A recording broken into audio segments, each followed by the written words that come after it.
So much like what we did with areas under curves and areas between curves, we're going to slice up solids to calculate their volumes. So that's what this video is about calculating volumes of solids by slicing. To help us out with that, we need a little bit of preliminary information and preliminary work done with cylinders. So what we mean by a right cylinder is that we have two congruent shapes.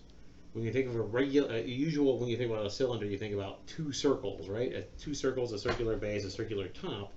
The right part of that cylinder means that the one circle is directly above the other circle. So if I take a line segment if I take a line that's perpendicular to one of the bases, it'll automatically hit and be perpendicular to the other base. So that's what we mean by a right cylinder. So, but in general for cylinders, the technical cylinder idea doesn't have to be circles. It can be any two parallel congruent shapes. So ordinary cylinders, of course, fit this idea, but we also rectangular boxes are a type of a cylinder. So just the top and bottom are rectangles in that case. Other types of right prisms would also be cylinders for what we're talking about. So we're going to be interested in the volumes of these. So we're going to compute the volume of a right cylinder.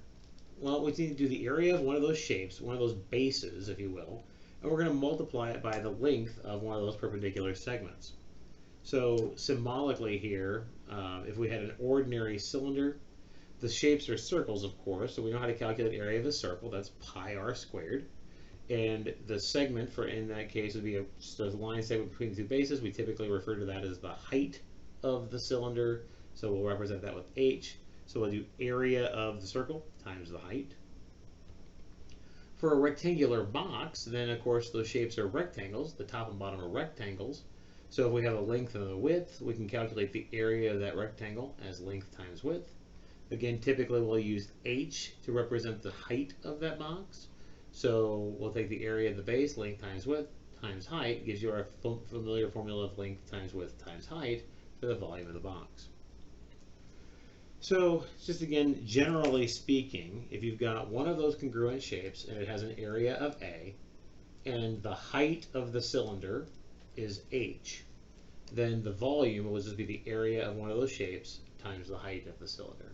So this is the idea that we're going to use to help us get a way to approximate volumes, and then of course, much like what we did with areas, we're going to take a limit to get the exact volume. All right, so let's see how we do that. So we'll slice our volume up into pieces. Ideally, we'll slice it into pieces that we can actually calculate the volumes of. So think back to what we did with areas of under curves or areas between curves. In that case, we sliced the areas up into rectangles because we knew the area of a rectangle. We sliced it up into small pieces that we knew what the areas were. Same idea here. We're going to want to slice up these solids into small pieces so that we actually can calculate the volume of that solid. We'll add up all of these volumes that we calculate of each of those slices and then recognize that we have a Riemann sum. So here's a picture. Here's an idea of a solid. So one of the challenges that you'll have when doing these problems is being able to figure out how do I need to slice it in order to make it into a shape that I know basically the area of, but the volume of. So anyway, in this particular case, notice if I try to slice it this way, I've got some weird shapes, right? Some of the weird's going on here because this thing is not straight up and down over the XY plane here. Okay, so instead though, if we slice it this way, notice I see some familiar shapes. Here's a rectangle, here's a rectangle, here's a rectangle. So if I go perpendicular to this red axis, the x-axis here, then these shapes are all rectangles, and then those are familiar shapes. I know how to calculate areas of rectangles, so if I think of a little bitty slice like this one, I can calculate the area of this rectangle, and then the height of that box is just that little bit of the slice there. I can calculate the volume of that thing easily. That's the idea of what I mean. When we slice these things up, we want to slice it into pieces that we know the volumes of. In particular, we want to be able to know the areas of these things because we know what we're going to represent this height by. It's always going to be a delta x. It's always going to be that width of that rectangle, if you will, like what we did with areas. Okay. So really what I'm interested in is the area piece. So I want to slice this thing up into pieces where I can recognize what the formula is for the area so that I can calculate the volume. All right, so we're going to do this in the usual fashion. We're going to have an interval from A to B. We're going to slice it up into pieces, and we're going to choose a sample point in the ith subinterval. Like I mentioned in that previous slide, delta x is going to be the height of our slice. We want a formula for the area of one of those faces of the slice using the x sub I star, in terms of that x sub I star. Once we have that formula, of course, then we can multiply the area times the height. That'll give us the volume of the slice. And then we approximate the volume of the entire solid by adding up each of the volumes. So again here, let's denote the area of one face by the area at x sub I star, or A of x sub I star. Then the volume is given by the area times delta x. So in this case, the area that we're talking about would be this kind of red and green striped thing in here. That's the face of that rectangular slice, and then our delta x would just be that little piece there, the thickness of the slice. So the area, the volume of that slice would be the area of that reddish face there times the thickness of that black piece there. Alright, so again, add those things together. We get that the volume is approximately the sum. Notice it's in the form function times delta x. That's wonderful because that's a Riemann sum. So we know what happens when we take limits of Riemann sums. Limits of Riemann sums become definite integrals. So we slice up the interval from A to B, so our endpoints of our integral here are A to B, and we just integrate the area function with respect to x. So one of the more common ways that we're going to create solids is to do what we refer to as a solid of revolution. So let's do a specific solid of revolution here. Let's say we take the region under the square root function on the interval from 0 to 5. So we're going to rotate this region about the x-axis and create what's known as a solid of revolution. So let's go to a picture here real quick. So here is, so my green axis is my y-axis and my red axis is the x-axis. So this is the graph of y equals root x. So we're going to rotate this curve around the x-axis this way. When we do that, we will end up with a surface that looks like so. Rotating that all the way around. So we actually refer to this as a paraboloid, but that's what we get. So you can see that we've got a parabolic shape here. The reason why is exactly why we call it a paraboloid, because we've got parabolas here as cross sections. So we get this bowl-shaped idea. This is what we refer to as a solid of revolution. I know it basically looks like more like a shell of itself, but imagine it's all filled in. That's a solid of revolution. Again, the way we got that was we took that region under the square root function and rotated it around. All right. So looking at this, and I'm thinking about rotating around, looking at this, you can think about what slices you might want to look at. Let's look right down the x-axis here. Notice that we see circles as slices, right? So this tells us that we probably should be slicing here on our x-axis, going perpendicular to our x-axis to get slices. So just to show you what a representative slice might look like, here's one. I just take one of these slices around. Here we go. Just rotating that around. You can see that circle in there pretty good. Even as I move this around, the circle gets bigger or smaller, but notice it stays a circular slice. We refer to these as discs because it's got a little bit of a thickness here. So this is a disc when we slice it in this case. All right, so just like what we did before, we'll partition our interval into n subintervals of equal width, choose a sample point. Again, like I mentioned in the picture, slices taken perpendicular to x-axis give us discs. Discs are basically what we refer to as usual cylinders. Those are the kind of things that we think of cylinders. There's circular bases and a little bit of a height. So we want to calculate the volume of this disc. Well, the area of the face is a circle. Okay? So we need to calculate the area of the circle. That's the hard part, is calculating the area function. Your height is always going to be delta x. It's always the thickness of that slice. There's never anything to worry about for calculating the height. It's always being able to calculate this area. That'll be the trickier part. All right, so we need an expression for the radius in particular in this case, because once I know the radius, I know the area of the disk in terms of the x of I star. All right, so going back to our picture here, here is our slice. Let me get rid of the surface for a second. Here is our slice. I need to figure out a formula for the slice, but really I need to know the radius. Where does this radius come from? Well, let me rotate this back out of here again.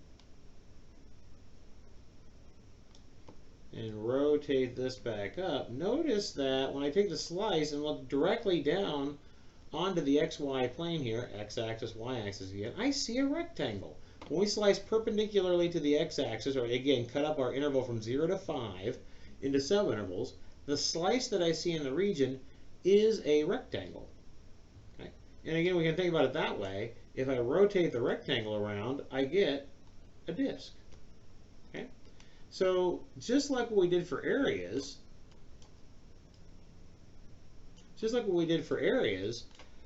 the radius is going to end up being the height of that rectangle. We can calculate the height of the rectangle using the function value. So let's go back over here again. So here is our region from 0 to 5.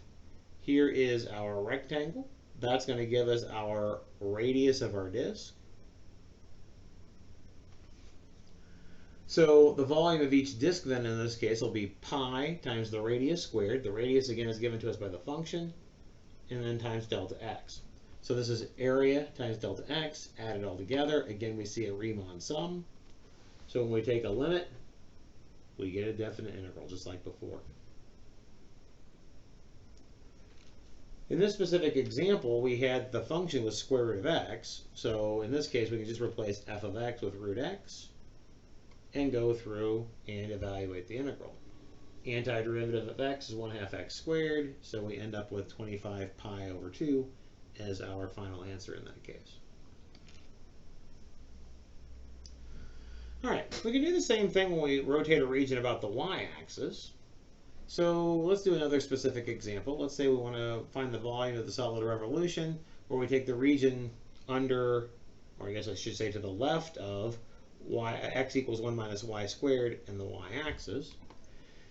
We're going to rotate it about the y-axis in this case. We're going to go this way. So notice in that case, if we were to slice with respect to the x-axis, we wouldn't get disks anymore. So if we want disks, we want to take slices perpendicular to the y-axis. Okay? So our rectangle will look this way, and again, when we rotate that rectangle, that's when we'll see a disk. In particular, when we're looking at disks, we're going to take slices perpendicular to the axis of rotation. There will be another method later on where we'll do slices that are parallel, but right now we're doing slices that are perpendicular to the axis of rotation. All right, so again, this rectangle's height will give you the radius of the disk. Okay? So we plug in the y sub I star, plug that into the function, so we get 1 minus y sub I star squared. That gives us the height of the rectangle, or the radius of the disk. I forgot my squared here, so this should be pi times the radius squared. There should be an extra squared right here, times delta y. Okay. We notice again that that's a Riemann sum. Taking a limit gives us a definite integral. Of course, we need the endpoints of our definite integral to be able to calculate it.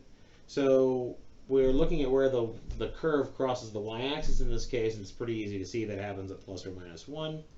So now we've got our volume is this definite integral, and we can evaluate this definite integral pretty easily. We just need to expand out our expression. Notice I actually have the squaring in this case. Okay.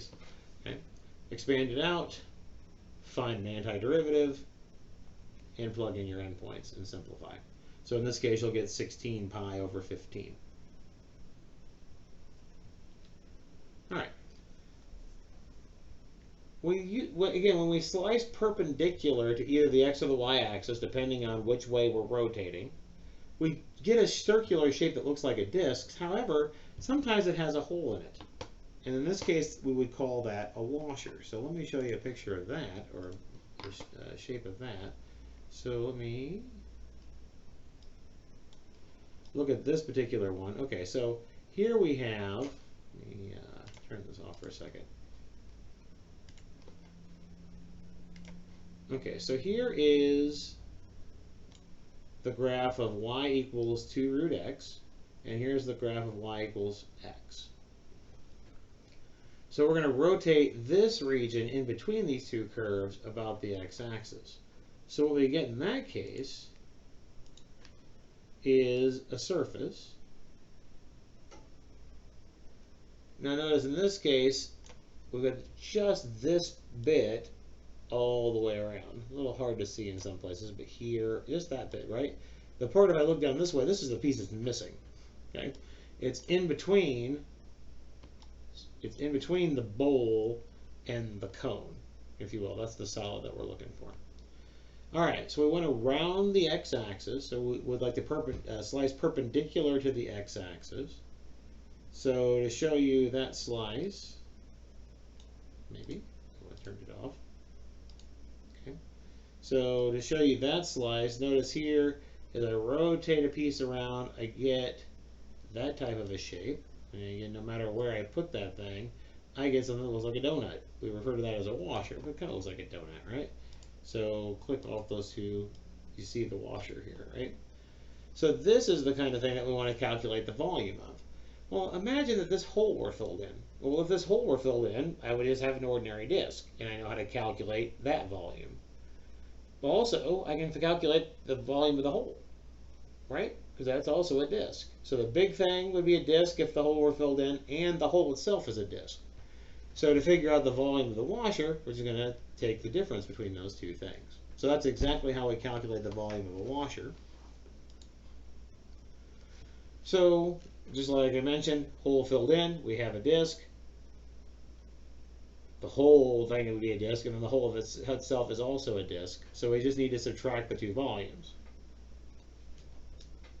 So in symbols, if capital R is the radius of the entire washer, the whole big thing, and little r is the radius of just the hole, then pi times capital R squared would give you the area of the big face.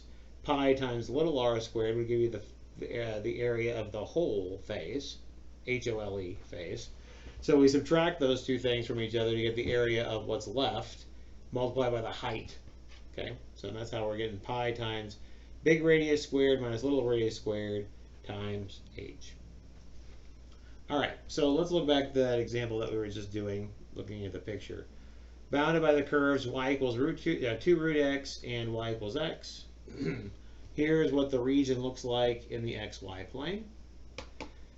Well, if we're going to use an integral to calculate this volume, we're going to need to know limits here for integration. So I need left and right endpoints. So calculate that by just setting the two curves equal to each other, squaring both sides, gathering on one side so that we can factor, set each piece equal to 0, gives you two solutions, x equals 0 and x equals 4. All right, so like we mentioned in showing you in the demonstration, slices taken perpendicular to the x-axis yield washers, right? Go back over there again. Here was the washer, right? And just to show the surfaces again, here was your big surface, so that's on the, notice that touches the outside of the washer. Here was your small surface, that's on the inside of the washer. Okay? And again, I can see just that washer moving around on that inside surface or inside both of the surfaces, if you will. Okay. All right. So let's think about, we need the big radius of the washer and the little radius of the washer. Well, the 2 root x curve is farther out, right? It's farther away from the x-axis than the y equals x curve. So the 2 root x represents your large radius. The radius of the hole is just x. So the volume of your entire the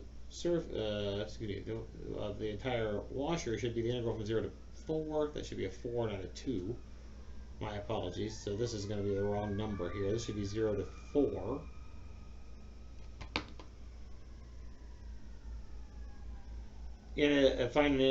Simplify there, find an antiderivative, and when you plug in your endpoints, I have 16 pi over 3. That's not the right number. We should be plugging in 4 for x because that was the endpoints that we found. So this should be going from 0 to 4 here. So you would have, when you plug in 4, you would get 32 minus 64 thirds. So you would have 32 times 3 is 96 minus 64 should give you 32 thirds rather than 16 pi over 3. So this should be 32 pi over 3. My apologies for that. I have the wrong number in there. Sorry about that. All right. Anyway, so these are we're doing volumes by slices. We'll do some other ones where we have rotations that aren't necessarily the x or the y-axis, some other vertical line or some other horizontal line, if you will. And we'll also talk about other ways to slice in future videos.